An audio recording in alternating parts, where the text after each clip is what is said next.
Bathroom ಫ್ಲೋರಿಂಗ್ದು ವಾಟ ನೋಡಿ, ಈ ಪೈಪಿಗೆ ಬರ್ಬೇಕು ವಾಟ. ಕನ್ಫರ್ಮ್ ಆಗಿ ಇಲ್ಲಿಗೆ ವಾಟ ಕೊಟ್ರು ಈ ಜಾಯಿಂಟ್ಗೆ ಐತೆ, ಹಿಂಗಿಟ್ಟಾಗ ಈ ಮೂಲೆಗೆ ಹೋಗುತ್ತೆ ವಾಟ. ಈ ಕಾರ್ನರ್ಗೆ ವಾಟ ಬರ್ದಂಗೆ ಸೀದಾ ಪೈಪಲ್ಲಿ ಒಳಕ್ಕೆ ಹೋಗ್ಬೇಕು ಅಂದರೆ ಯಾವ ಥರ ಮಾಡಬೇಕು ಅಂತ ನೋಡಿಸ್ತೀನಿ ನೋಡಿ. ಇದು 4.5 ಇದೆ ಸೈಜು, ಇದು 4.5, ಇದು 4.5, ಇದು 4.5 ನೋಡಿ. 13.75, 13.75.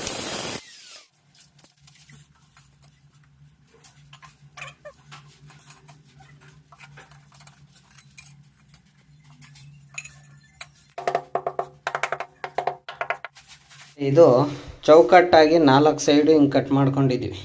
ಕಾರ್ನರ್ ಕಟಿಂಗ್ ಮಾಡಿ ಹಾಕಿದ್ದೀವಿ. ವಾಟ ಎಲ್ಲ ಕರೆಕ್ಟಾಗಿ ಇಲ್ಲಿ ಬಂದಿದ್ದ ನೀರೆಲ್ಲ ಈ ಜಾಯಿಂಟಲ್ಲಿ ಬಂದು ಇದ್ರೊಳಗೆ ಹೋಗುತ್ತೆ.